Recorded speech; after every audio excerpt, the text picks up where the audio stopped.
Pointed. I couldn't actually I had to cancel Lisbon, move the date till today, and then I had to get myself to Milan. I was in Paris, so I had to get to Barcelona. So all the cars were gone, all the tour buses were gone, there were no planes, there were no trains, and all the rental cars, I couldn't even get that, so I had to call up one of my old school friends in Paris. He drove me, and another friend of mine drove the rest. We all got different cars, and we got there, and we drove all the way from Paris to Barcelona, then to Madrid, then everywhere. It was a mess. When you do a tour in America, you get on a bus and you drive 16 hours here, 20 hours there, everywhere you go, right? But in Europe, we have to drive 20 hours. Never! We're not going to do this. But I don't know, I have to do an Asian tour, so I hope that'll be okay. I have to do the Middle East as well. Don't make me nervous, please. At least I got here in the end. I almost, the other two flights that were leaving Luxembourg, which is where I came from, those were cancelled. So I'm lucky to be here. Yeah. You arrive, I believe, Sunday, and you've seen pretty amazing things since Sunday. It's been crazy. I mean, I got here Sunday, then I got in, and Benfica just won. And so the whole city just erupted into this insane party. I was the only one sad in the city, but okay.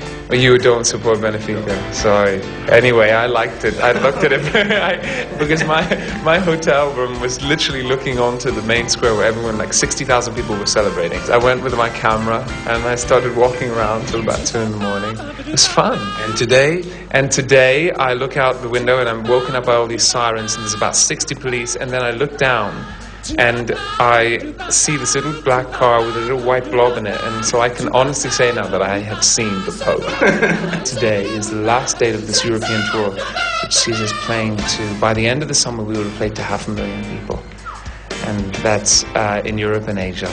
And so, every time we go out and we tour, we play to bigger audiences. And of course, I think the only way to build a career, apart from records, obviously, is by touring live now. I think that's more important than ever. I think I do shows that are very different to most people's pop shows. It's like a mixture, half between like theatre, and there's a bit of my classical background. There's pop. It's a pop show at the same time, so there's a concept to it.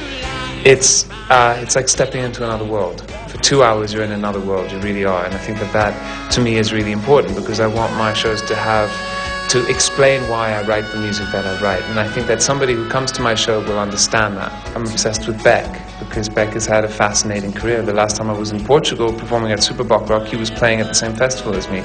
I was kind of standing at the side like this. And then I met him afterwards and he knew my name, and I almost wanted to cry. I was like, he knows my name. And then I got over it. Well, I know that you spent some time here during your childhood. Is this the same country you found so many years later? Well, when I was here as a boy, I was very young.